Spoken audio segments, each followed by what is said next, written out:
Este é o segundo vídeo numa sequência de exemplos de solução pelo método de deslocamentos. Neste exemplo, nós vamos ver a situação em que nós temos uma barra infinitamente rígida que sofre um giro e se conecta a essa barra outras duas barras que, junto com uma barra inclinada, formam um triângulo. Nós já vimos uma situação dessa no vídeo anterior.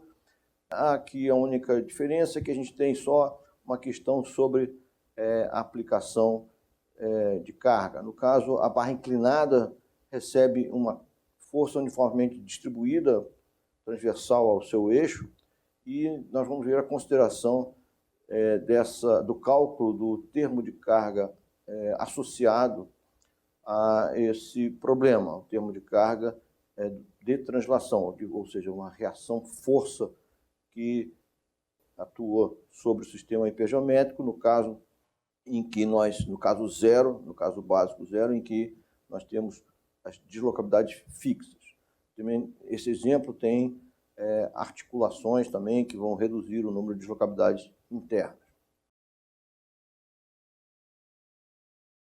Este vídeo é o segundo de uma série de 3 vídeos de exemplos de solução de pórticos planos com barras inextensíveis, uma barra rígida e algumas articulações.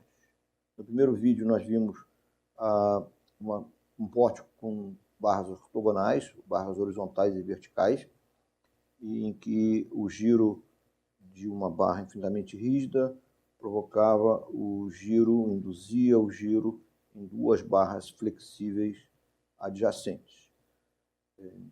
Neste vídeo nós vamos ver a solução de um pórtico também plano, com uma barra infinitamente rígida, mas com barra inclinada. Nós vamos ter 3 barras flexíveis que formam um triângulo e nós vamos ter também uma carga inclinada. Esse exemplo é só para mostrar como que se determina os termos de carga e os coeficientes de rigidez globais associados à deslocabilidade de translação, no caso de barras inclinadas. Nós salientamos no vídeo anterior que a determinação desses termos de carga e coeficientes de rigidez globais associados às deslocabilidades do tipo translação tem 2 alternativas de solução. Ou nós calculamos, no caso de barras ortogonais, esses termos de carga e coeficientes de rigidez globais, fazendo um somatório de forças transversais nas outras barras, na linha de ação do termo de carga ou coeficiente de rigidez global, ou nós utilizávamos o equilíbrio global do modelo. No caso de barras inclinadas, a solução vai ser sempre mais simples fazendo o equilíbrio global. É isso que nós vamos ver.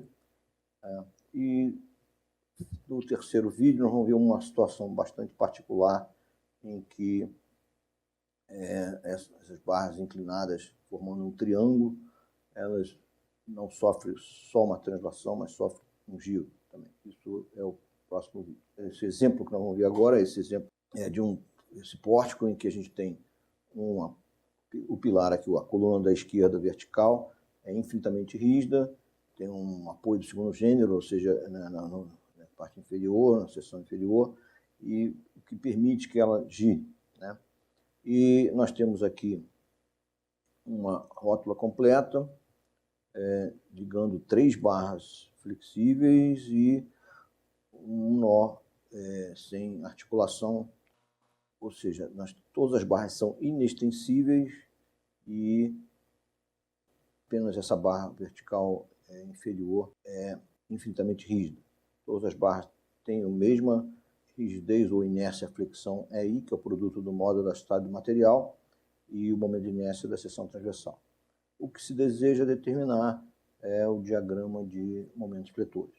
Nós vamos iniciar na criação do sistema hipergeométrico. O que é o sistema hipergeométrico? É uma estrutura, é um auxiliar cinematicamente determinado em que nós vamos fixar, prender todas as deslocabilidades. Nós já vimos regras para criação do sistema hipergeométrico ou para a identificação das deslocabilidades. Na verdade, a gente identifica a deslocabilidade de uma forma indireta para cada apoio que nós precisamos inserir. Para aprender o modelo na criação do sistema hipergeométrico, nós identificamos uma deslocabilidade. Nós iniciamos, sempre no caso de barras inextensíveis e barras infinitamente rígidas, nós iniciamos identificando as deslocabilidades internas, as rotações nodais.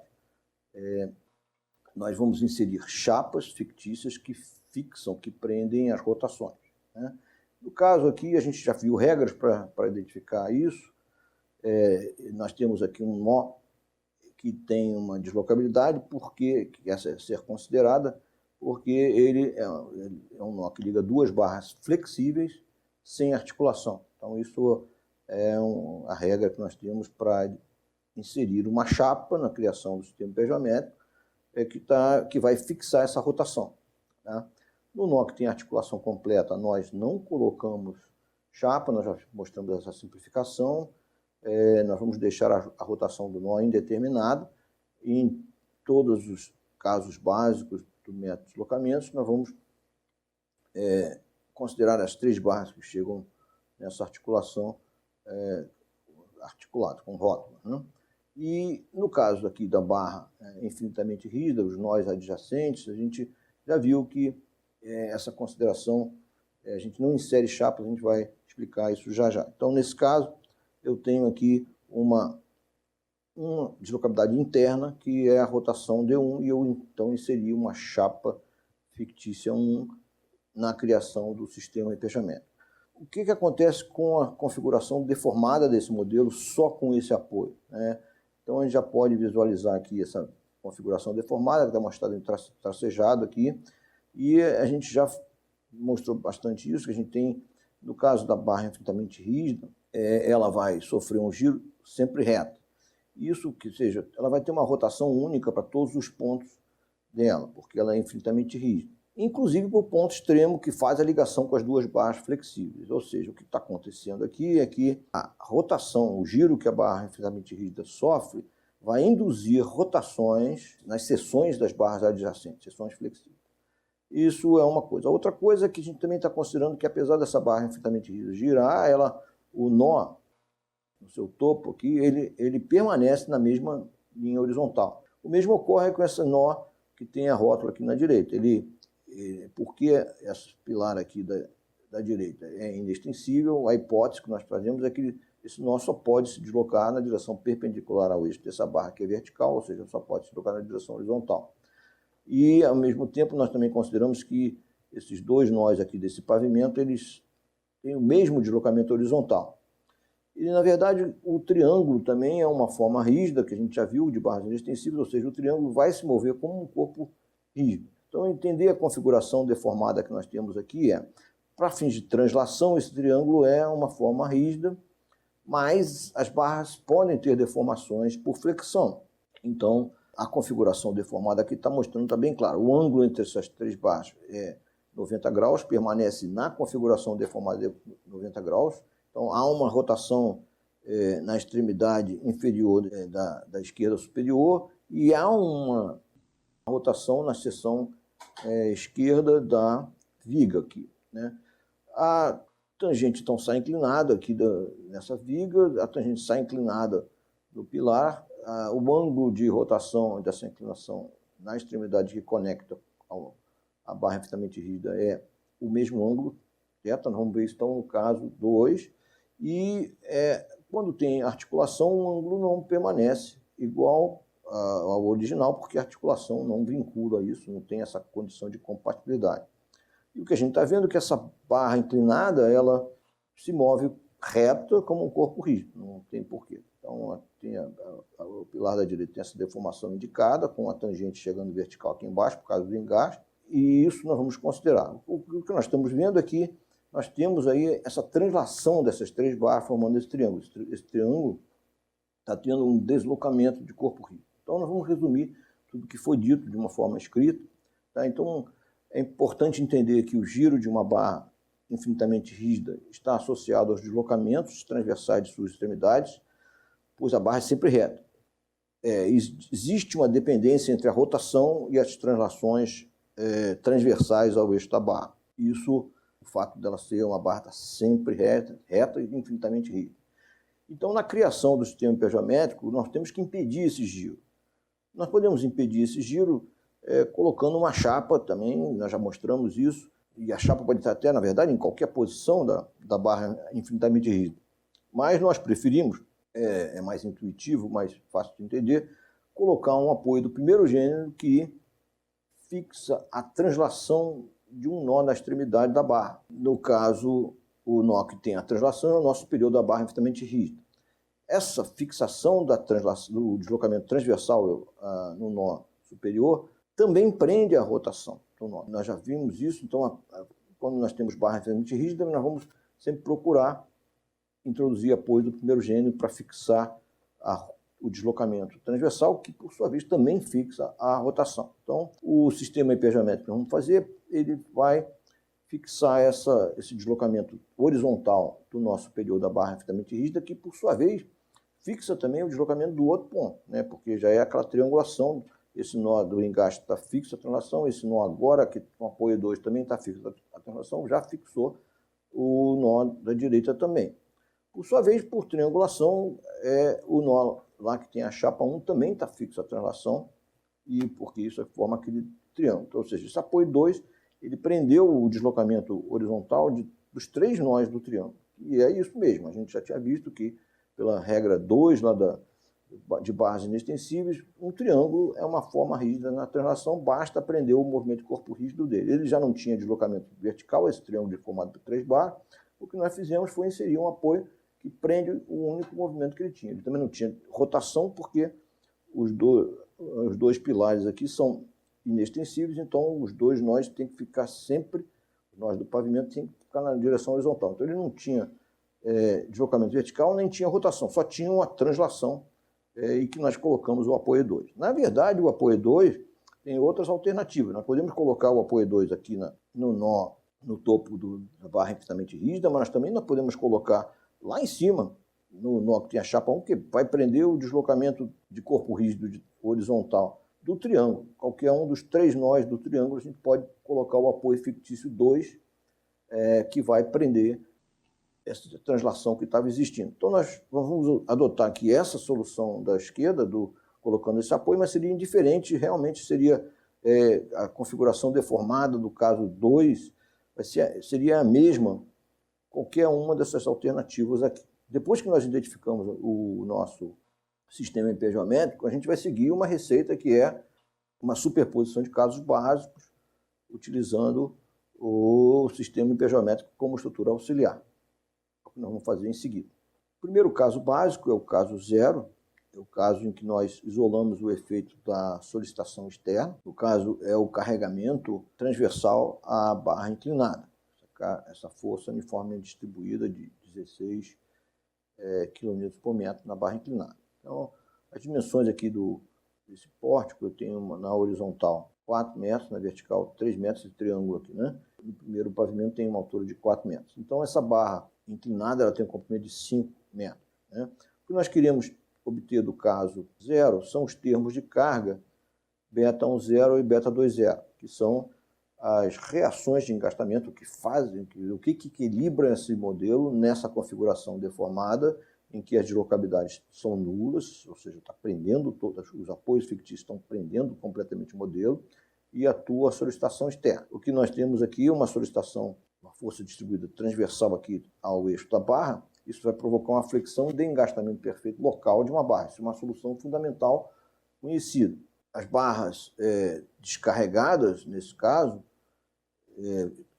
que são flexíveis, não tem esforço no caso 0, só a barra carregada.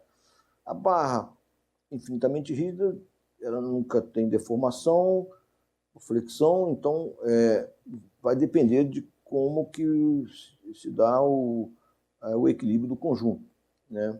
Nesse caso, ela vai não ficar solicitada porque as 2 barras adjacentes não têm nenhum esforço, porque não tem nenhuma carga. Nós queremos determinar esses termos de carga e nós também queremos determinar ou identificar os momentos fletores nas extremidades de todas as barras desse caso zero, porque depois nós vamos usar esses momentos fletores na superposição de momentos fletores de todos os casos, já com os valores da deslocabilidade determinados, para chegar ao diagrama de momentos fletores final. O ponto de partida aqui, então, é uma situação de engastamento perfeito da barra inclinada, que tem essa solução aqui conhecida, essa é uma solução fundamental. Esse momento de 50 é uma reação de engastamento local aqui da barra inclinada, é um momento que tem um valor tabelado, que é o QL2 sobre 8, sendo Q igual a 16, L igual a 5, QL2 sobre 8, no sentido anti-horário, na extremidade esquerda da barra inclinada.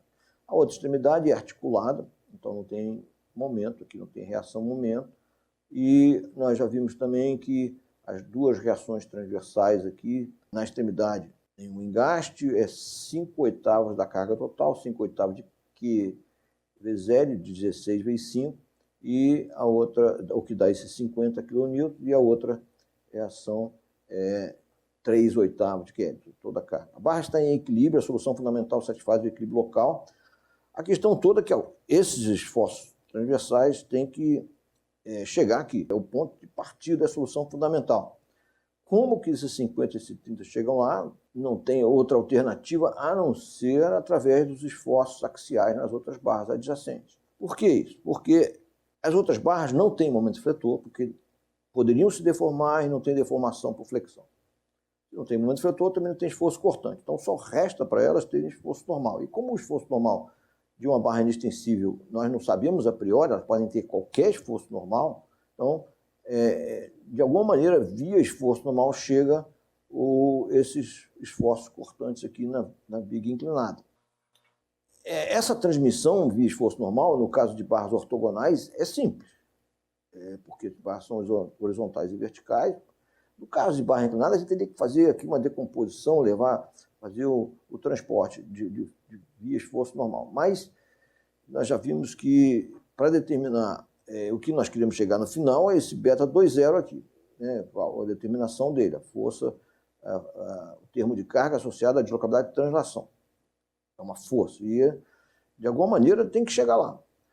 O que nós sabemos também é que esse pilar aqui da direita, que é flexível, também não tem momento, porque ele pode se deformar e não tem deformação. Então não tem cortante também, ou seja, não tem reação horizontal nem reação momento aqui nessa barra. Não tem como ter, porque seria uma inconsistência, porque não tem cortante nem momento aqui.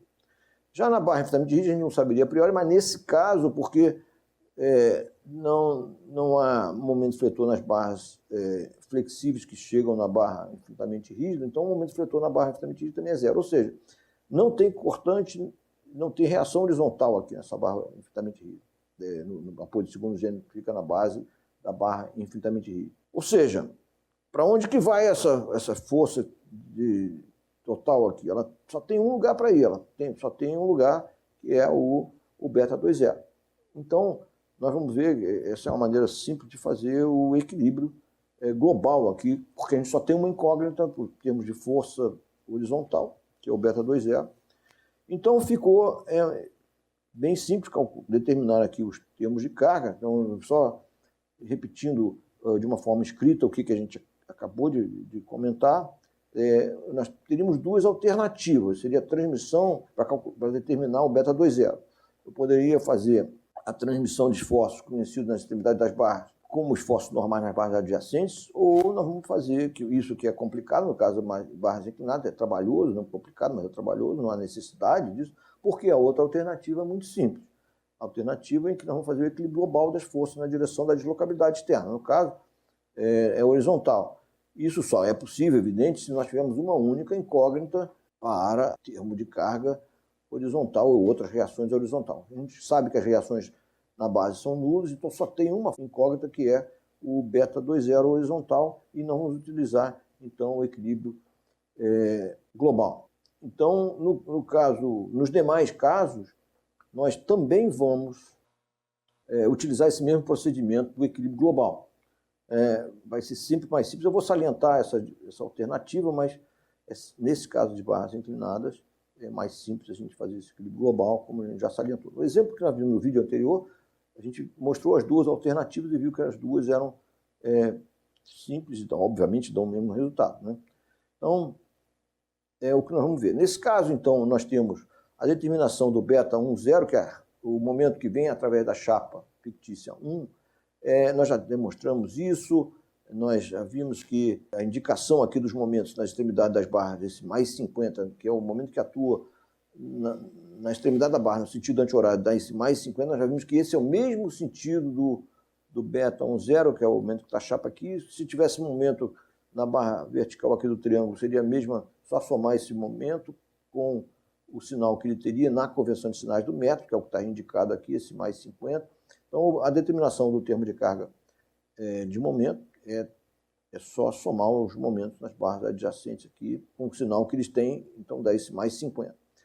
Já o cálculo do beta 2,0, nós já acabamos de ver, nós vamos fazer o equilíbrio global, sabendo que as reações horizontais são nulas. E então, eu só tenho uma força, que é o beta 1,0, a ser determinada, e eu tenho a carga total aplicada. Então, só que aqui a carga é inclinada. Esse exemplo aqui só está mostrando essa situação de uma barra inclinada com uma carga inclinada, só para mostrar como que a gente vai proceder. Globalmente eu vou pegar, então a resultante total do carregamento é 16 vezes 5 dá 80. Na direção, faço uma decomposição aqui do carregamento em uma componente horizontal, que dá esse 48 para a esquerda e o 64 para baixo.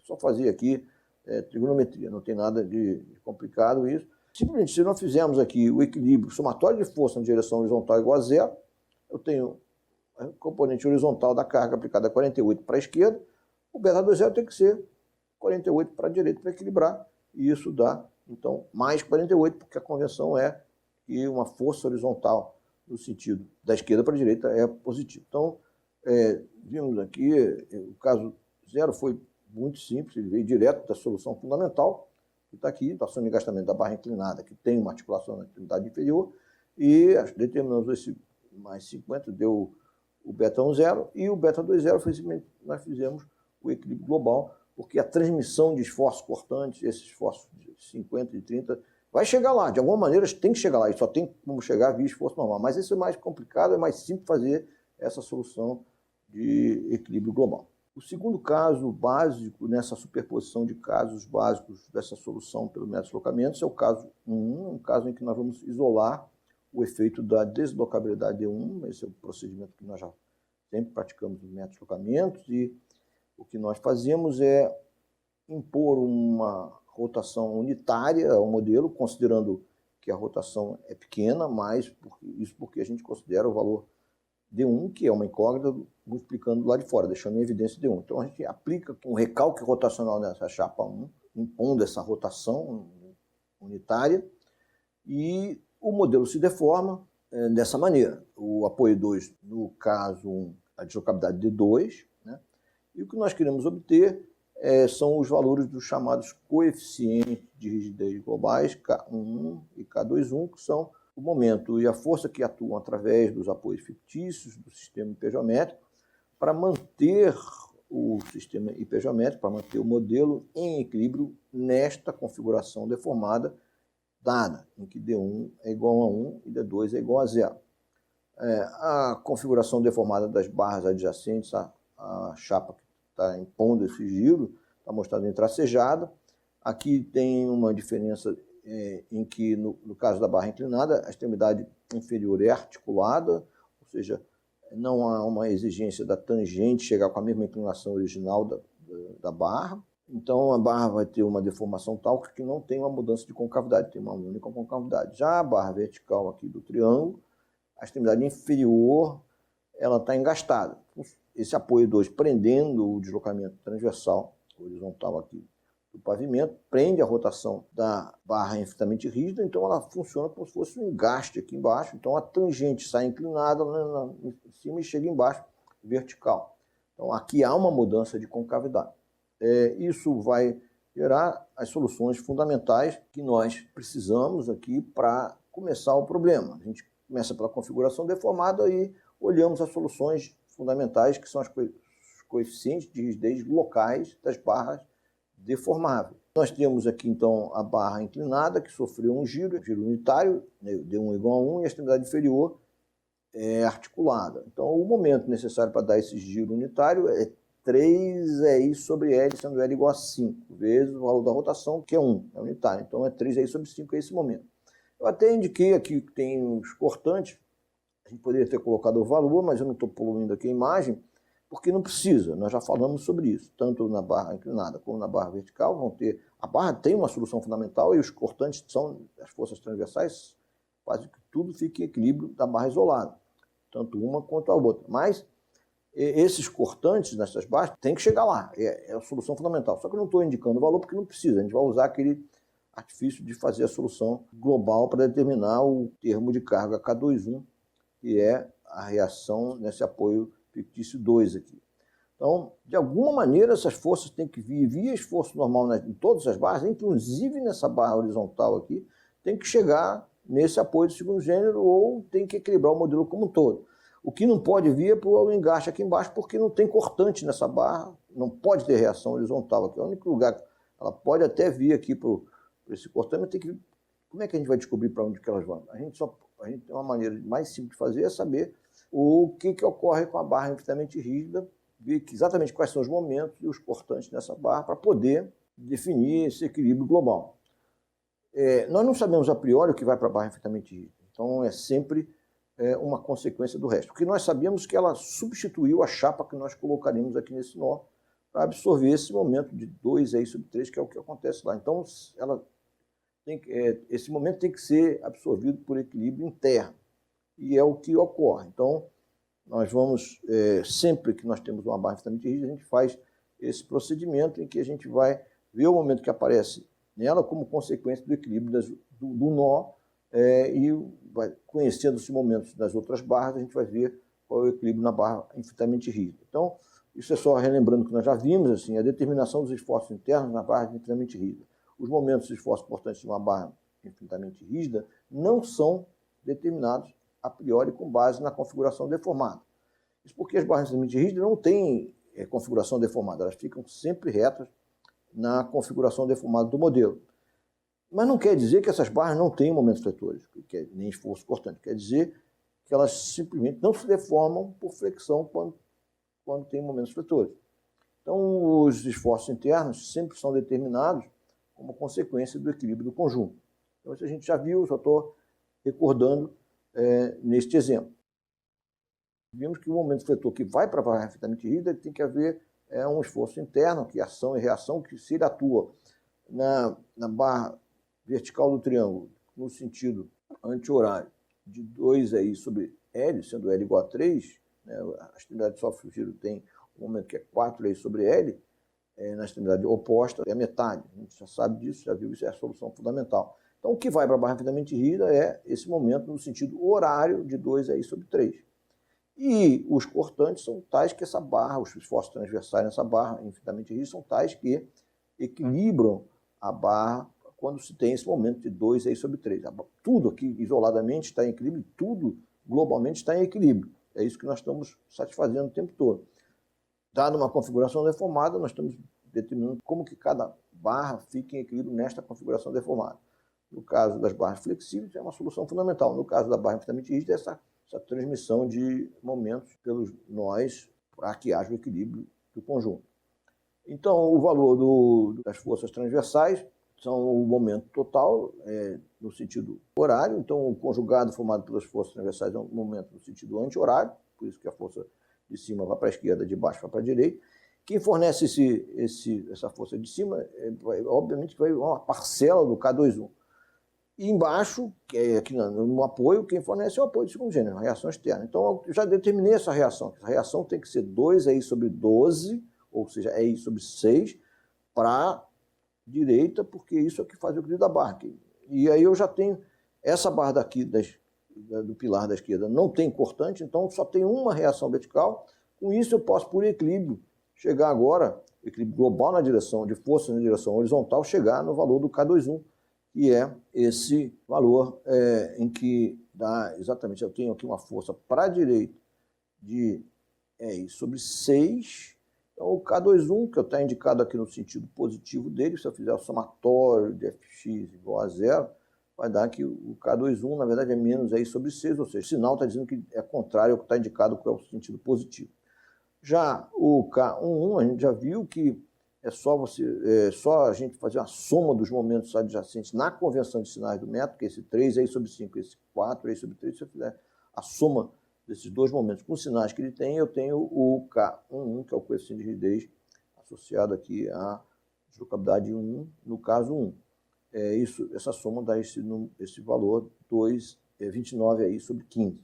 Tá? Então, nós já concluímos tudo o que nós queríamos, nós sabemos os momentos na extremidade de todas as barras, nós já sabemos os valores dos coeficientes de rigidez globais, guardamos isso, está tudo os coeficientes de rigidez globais, os momentos, são sempre em função de EI, a gente vai determinar, ainda não foi dado o valor de EI, só sabemos que todas as barras têm, mas isso a gente vai ver no final, como é que isso é considerado. Então, agora é o próximo caso. O último caso básico é o caso 2, em que nós temos, então, uma configuração deformada conhecida, em que nós estamos impondo a deslocabilidade D2 isolada. Vamos impor um valor unitário de D2, colocando o valor de D2, que é a incógnita, em evidência. Ponto de partida é sempre a configuração deformada de cada caso. Sabe que se nós conhecemos a configuração deformada do modelo, se nós conhecemos os valores de todas as deslocabilidades, nós temos que, a gente sabe que é possível chegar nos valores dos coeficientes desse caso. Ou seja, eu posso determinar K12 e K22 a partir da configuração deformada. Isso é a essência do método de deslocamento, então nós já sabemos isso. Então, nós temos que realmente entender a configuração deformada de cada caso. E nós sabemos também que a configuração deformada do modelo globalmente a solução global sempre vai iniciar pela solução local, que são soluções fundamentais de barras que podem se deformar. Eu olho para essa configuração deformada mostrada em tracejado, nós já comentamos sobre isso, né? Eu tenho aqui um triângulo que sofreu esse deslocamento de corpo rígido na translação, ou seja, os três nós tiveram mesmo deslocamento de D2, que no caso o imposto é D2 igual a 1, mesmo que tenha essa translação, as barras podem se deformar. O que nós sabemos é que a distância entre os nós, na direção do eixo indeformado, nunca se altera quando nós temos barras inextensíveis. E por isso que esse triângulo é uma forma rígida na translação, apesar das barras estarem com deformação por flexão. Então, nós já vimos isso antes. Então, entender que o giro da barra infinitamente rígida é uma rotação que está associada ao deslocamento, porque a barra está sempre reta, e a gente considera que a análise periódica, esse nó permanece na mesma cota horizontal.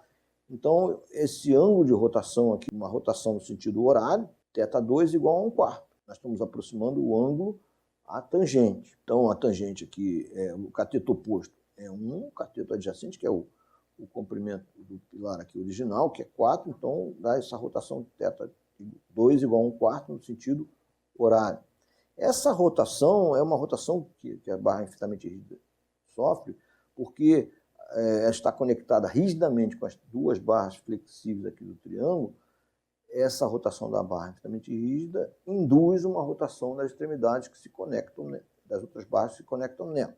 Nós já comentamos sobre isso, a barra inclinada ela vai ter só um movimento de corpo rígido, essa barra vertical do triângulo ela tem um movimento também de corpo rígido, mas também tem uma deformação em que aqui tem uma rotação θ embaixo. Já a viga aqui do triângulo, ela tem um deslocamento também de corpo rígido na direção horizontal, mas também tem uma rotação induzida nesse caso. Então, a configuração deformada de cada barra flexível nós já sabemos, pela configuração deformada do modelo, depois que a gente entendeu como é que o modelo se deformou.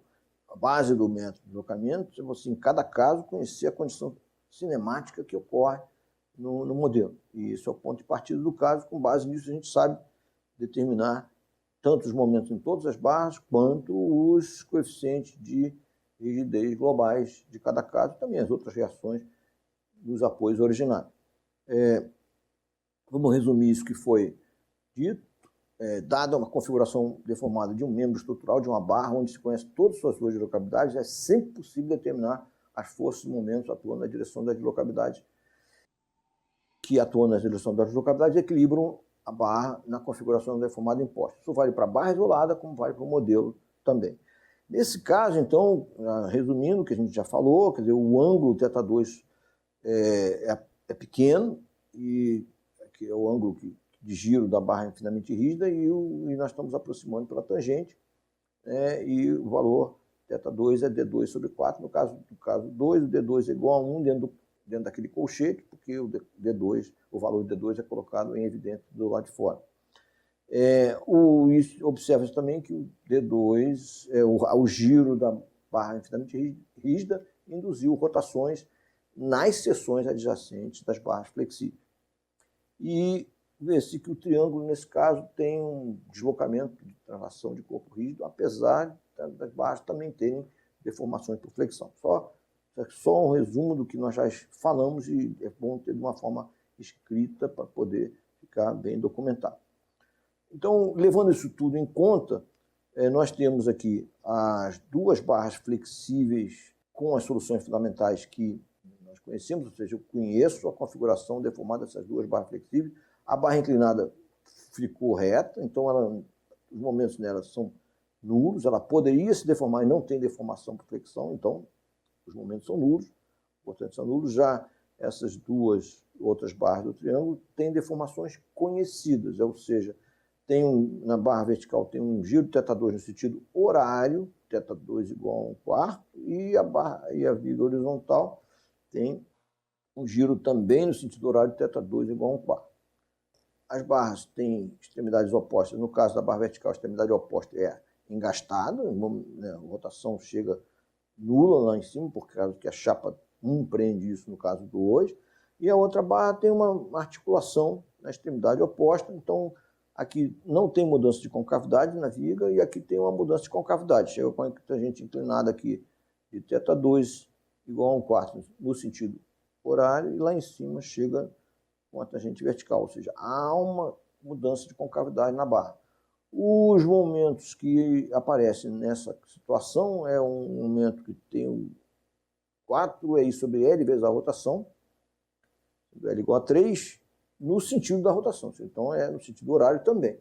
Na extremidade oposta, que está engastada, tem um momento que é metade desse, no caso de o EI ser constante, é metade, e é 2i sobre 3 vezes θ. Então essa solução fundamental está lá. Existe aqui os cortantes também, que eu não estou indicando os valores, porque não precisa, né? A gente vai fazer o equilíbrio global para determinar o K22.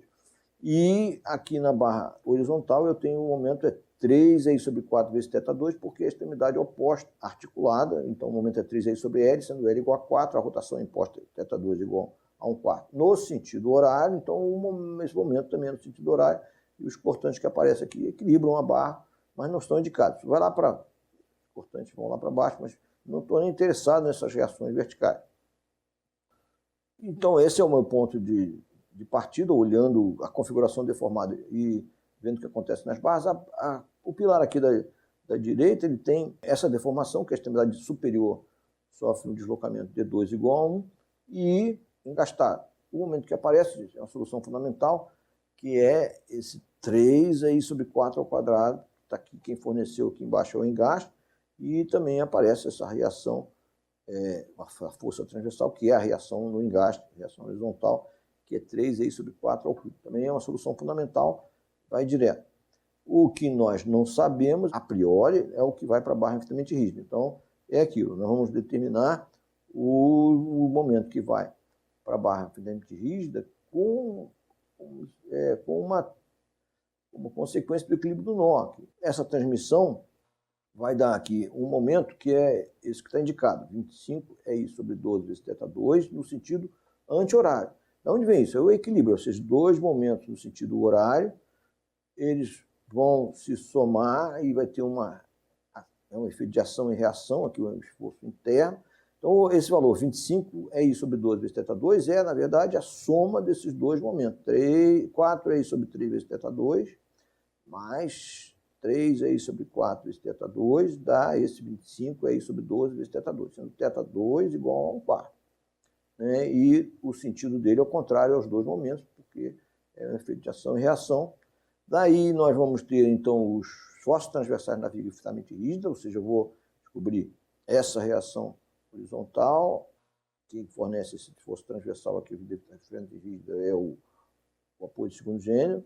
Então, a gente já sabe tudo aqui para determinar os nossos coeficientes de rigidez do caso 1.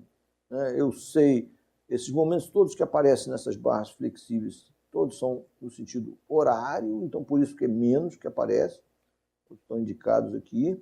E eu posso fazer, então, o equilíbrio global, somatório de forças na direção horizontal, para achar o K22, o coeficiente de rigidez global K22, porque eu tenho essas duas reações conhecidas. Isso sai dessa maneira. O K12 é simples, é só eu pegar esse momento, menos 2 aí sobre 3 vezes θ2, que dá o K12 igual a menos aí sobre 6, é muito interessante, que isso é igual ao K21 que a gente viu, embora o K21 seja um momento provocado por um deslocamento e lá era uma força provocada por uma rotação. Mas isso a gente já viu, isso é o teorema de Bethe, que dá o que o KIJ é igual ao KJI, nós já vimos isso antes, e sempre vai ser assim, e isso é uma possibilidade que a gente tem no método de deslocamento de verificar se nós estamos corretos, verificando se o K12 igual ao K21, ou se o KIJ igual ao KJI. Daí também a gente também tira que o K22, aqui é o equilíbrio global, como nós já falamos, e o K22 vai ser sempre somatório de Fx. Eu vou somar essas duas forças. É interessante ver que o K22 obrigatoriamente tem que ter a soma dele, quando faz somatório de Fx igual a zero e passa, essas duas forças são sentido para a esquerda, ou seja, entrar nesse equilíbrio, um sinal negativo. Quando você passa para o lado direito, sinal de igual dessa equação, somatório de Fx igual a zero, você vai ver que o K22 é a soma de duas parcelas positivas. E tem que ser assim, todas as parcelas de um termo em que I igual a J, dos coeficientes de rigidez globais, obrigatoriamente, cada parcela tem que ser positiva. Quando o termo é o termo da diagonal da matriz de rigidez global, ou seja, quando é o 1, 1, 2, 2, etc. Então, aqui a gente já resolveu tudo, a gente já tem os momentos na extremidade de todas as barras, do caso 2, e daí a gente vai, e já temos os coeficientes de rigidez globais, o K12 e K22. O que nós temos que fazer é finalizar o problema, fazendo o equilíbrio do modelo, e o equilíbrio, nós vamos então zerar os efeitos dos apoios fictícios. Então, a finalização da solução pelo método de deslocamento passa por determinar os valores das deslocabilidades e a determinação dos momentos vetores finais. A determinação das deslocabilidades, o que nós vamos fazer são condições de equilíbrio do modelo. Nós, em todos os casos básicos do método de deslocamento, nós nunca violamos as condições de compatibilidade, né? Ou seja, são configurações deformadas conhecidas ou cinematicamente determinadas em cada caso. O caso 0 é uma situação de engastamento perfeito, nos dois casos seguintes são imposições de configurações deformadas em que somente uma deslocabilidade tem um valor diferente de 0, mas em todos esses casos nós nunca violamos as condições de compatibilidade. Esse é o básico do método de deslocamento. Mas nós nós satisfizemos o equilíbrio de cada caso, mas à custa de esforços espúrios, esforços e momentos espúrios que vêm através dos apoios fictícios do sistema geométrico, que não pertencem à estrutura original. O que nós temos que fazer, no final, então, é restabelecer o equilíbrio da estrutura original, zerando o efeito, ou gerando as forças e momentos que vêm através dos apoios fictícios. Como que a gente faz isso? Nós temos, para cada caso, as forças e momentos que vêm através dos apoios fictícios. Então, nós vamos fazer somar essas forças e momentos de cada caso e zerar, ou impor que é igual a zero. Com isso, nós vamos chegar à determinação dos valores da deslocabilidade. Então, no caso, a primeira equação de equilíbrio, β10 mais K1D1 mais K1,2D2, ela está dizendo, olha, a soma dos momentos que vem através da chapa 1, na superposição dos três casos básicos, tem que ser zero. Isso é uma equação em que eu tenho o K1 e o K12 provocados por D1 igual a 1 e por D2 igual a 1, no caso 1 e no caso 2, mas isso multiplica o valor de D1 e D2 que nós queremos determinar. Então, é uma equação de equilíbrio em função de D1 e D2. Tá? E a segunda equação é a mesma coisa para apoio 2. Não, né? A soma das forças horizontais que vêm através do apoio 2, na superposição, tem que ser zero.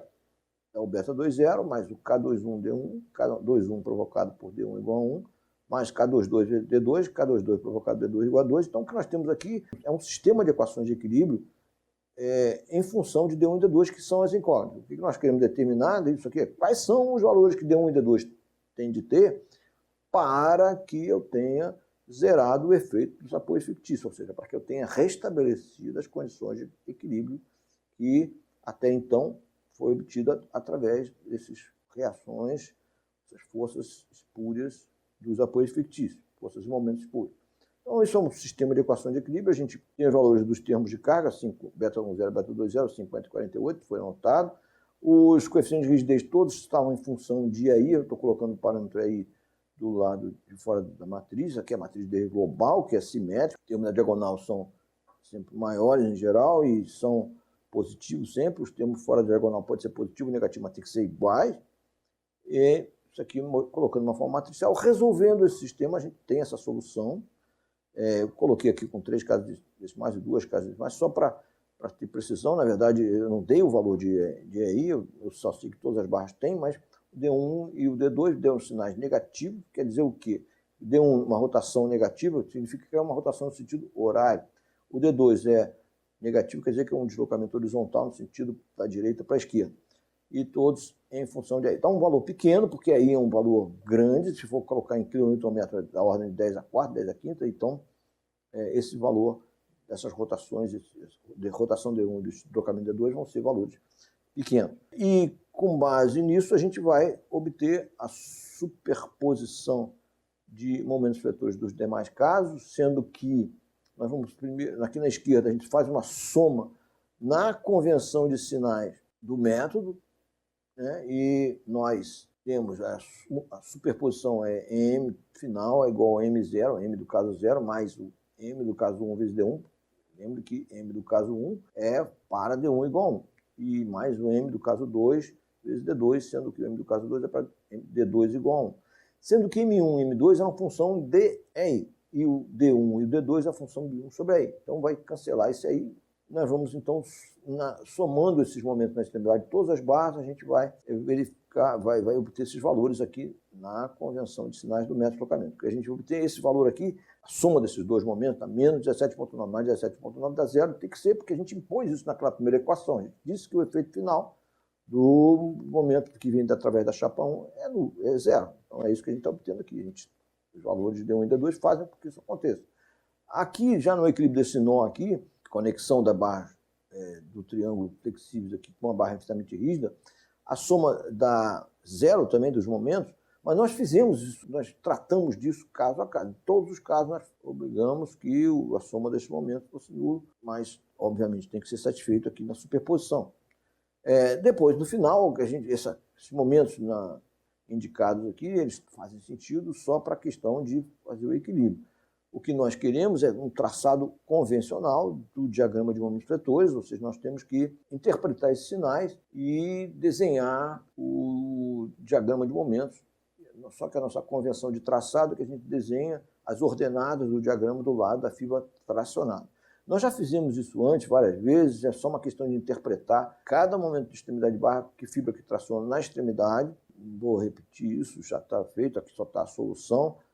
O que nós temos é, quando uma barra é descarregada, o diagrama varia linearmente, então basta unir os valores que nós determinamos e indicamos de que lado que é tracionado por uma linha reta.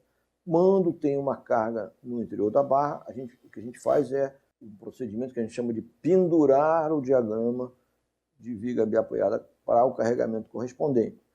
No caso, a barra inclinada tem o fechamento dessa linha tracejada, que vai tracionando as fibras de fora de 17,9 na extremidade superior, e embaixo é rótula 0, e se não tivesse carga, seria essa linha tracejada. Mas como tem a carga, a gente pendura, a gente superpõe, a partir da linha reta que faz o fechamento, essa linha tracejada, o diagrama de viga biapoiada para o carregamento no 3, que é o nosso já conhecido QL2 sobre 8, no meio da barra, perpendicular ao eixo da barra que a gente superpõe.